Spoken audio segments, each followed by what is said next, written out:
What's going on, guys? I'm Mr. Lazyboy, and today I'm coming at you with what was supposed to be your first Rise Sunday. Now, this video's been delayed and delayed and delayed multiple times because, well, you guys have seen from my other videos.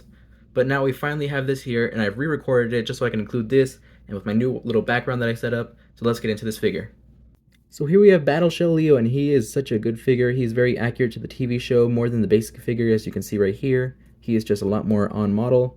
And I did get this figure secondhand, that's why I don't really have the thing for the background, like the card back. I don't have that because I bought this figure secondhand. So I just have him and the main accessories he comes with. Now he has the very show accurate face along with the little red stripes, which is just common with almost every single Leonardo basic figure from this line, except for that Wrestling Leo figure, which for some reason was not painted. I don't know why. And you have the standard little T emblem that's not fully painted dark green, which just seems to be very standard with this line, even though the San Diego Comic-Con releases had dark green. But for some reason on the toys it's light green. And here we have the molded yellow stripes. Now they're supposed to be painted, but not only are they not painted, they're also molded the wrong way. They're supposed to be like a crescent shape, like this, like a C, but these are going this way, which is not accurate to what we see in the TV series. Neither are the ones on his legs, which are also just very incorrectly shaped.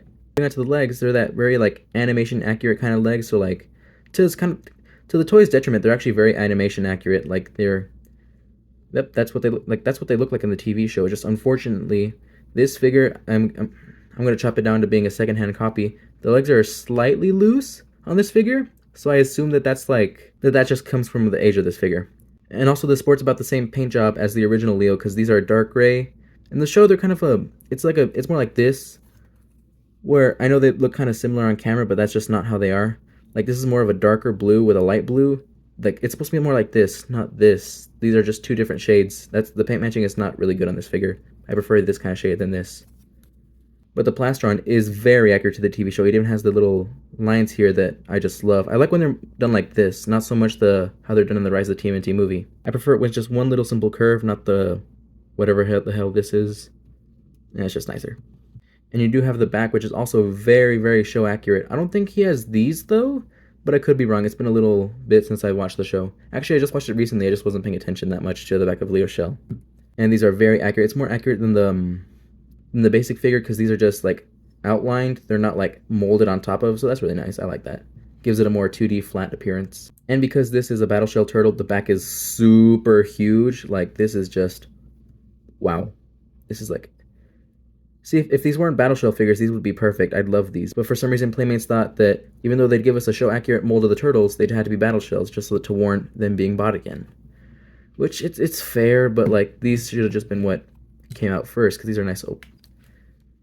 Yeah, this figure opens randomly all the time. I hate it. You got the standard shoulder joints, you got the elbow bend, and you do have a wrist swivel, actually. It's just not where the wrist is. It's like, the wrist is supposed to swivel here, but it doesn't rotate. It's actually the glove, because it's one big piece here, so you rotate it for the glove if you want his wrist to turn, which it's nice. I like that they worked around the glove thing. That's a really, really great way to articulate this figure. Same on this side, just standard. You gotta turn this. I like that. And because the gimmick of the battle shell here is with the head dropping, this doesn't really like look down or up too good. I mean, not that the Playmates figures ever have, but that's just not how this one works. You can't turn it 360 degrees all the way around. The bandana kind of gets in the way, but it's not too big a problem. There's a bit of paint spillage here from the factory, which sucks, but oh well. And onto the leg articulation, you got the, I don't know what to call this part. I guess the thigh swivel would be a good thing. You got the knee bend. And this is probably one of my favorite bits of articulation from this line, is the foot bend. Like you can bend it backwards and forwards. That's really nice. But also, because it bends, it also swivels. So this technically, in total, that's about 1, 2, 3, 4, 5, 6, 7, 8, 9, 10, 11, 12, 13 points of articulation. Versus when we bring in the Mutant Mayhem Leonardo, he has 1, 2, 3, 4, 5, 6, 7, 8, 9, 10, 11, 12, 13 points of articulation as well. The thing is that on here, it's just an ankle swivel, but on there, it's an actual joint that you can like move back and forth. So in terms of articulation, I think the Rise of the TMNT Turtles actually like kind of win for the best articulation on Turtles figures just because they have that extra movable piece on the foot. Now that we got that out of the way, let's get on to the actual main gimmick of this figure, which is the Battle Shell. And it's supposed to open down with the head popping down like this. It pulls this little lever and it's supposed to unlatch this, but it just doesn't work very well with how the Odachi stores on the back along with the Ninja Star. It kind of just gets in the way.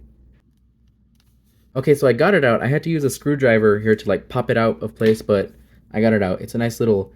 This is actually the correct mold for the Ninja Star that's used in the show. Like, Mr. Splinter uses this Ninja Shuriken at the little pigeons that he just doesn't like because they suck, which is nice. I like that this is very accurate to the show, and it just plugs into the back. You can have it. I would give this to Splinter, but this belongs to Leo. And now moving on to Leo's primary weapon that he uses for the entire TV series is his Odachi. Like, it just folds up like this.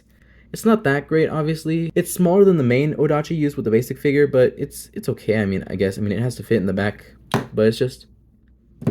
This thing keeps opening. But it works. I mean, if it didn't have the joint, that'd be infinitely better. They should have just put something else in the back here. I don't know what.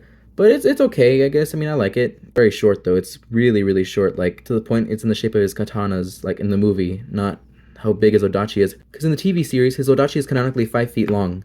This is not... Leo's like 5'5". So, like, his Odachi should meet up to here, not down here. That's a very big error with this. I'm a big sucker for accuracy, so like that really gets to me. So yeah, I'm gonna dock points a little bit for that, just because of... Also, what the heck? I forgot about that. I've had this figure for a month, and I completely forgot that they misaligned the belt on this figure, so now he just kind of has like a big gaping hole. I wish they would stop doing that. Like, just make a little like peg on the shell and just have this plug into it and just glue it in. Don't do like this whole little imprint here, because it's also on the shell too. There you can see like that kind of mark. I don't like that. Like, what if people want to make customs? You have to like sand that down. It's just a hassle. Don't do that, Playmates. Stop doing that, actually, please. And you fold it up, and then you're supposed to put it in, but the thing is, I don't really know how to put it in. The way I put it in is like this. I didn't get the figure brand new, so I didn't know how it came out of the box. So I just kind of fit the sword away like this and push the head down or pull the lever up, close the shell, and then... Actually, it's not closing now because this thing is in the way. See what I mean? This is just a very difficult figure to work with because of the weapons. So I'm going to try it upside down.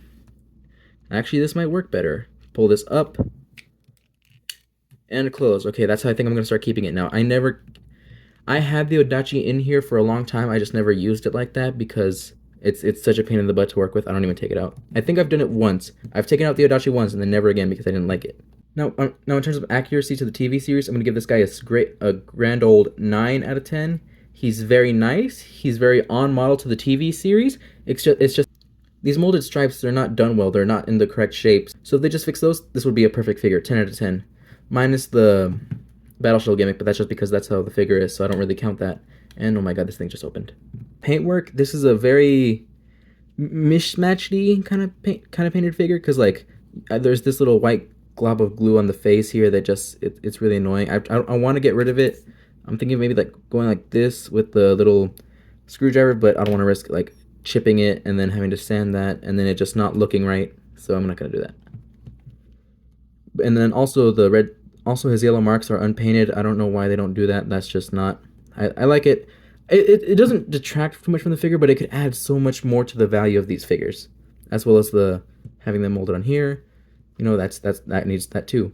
And the T emblem is a really big thing. Is that they can paint the full green T emblem. They have done it before. They did it on the San Diego Comic-Con releases. They can do it here too. They just choose not to. I don't know why they do it. It's very annoying. I hate this. Stop doing it, Playmates. Oh my god.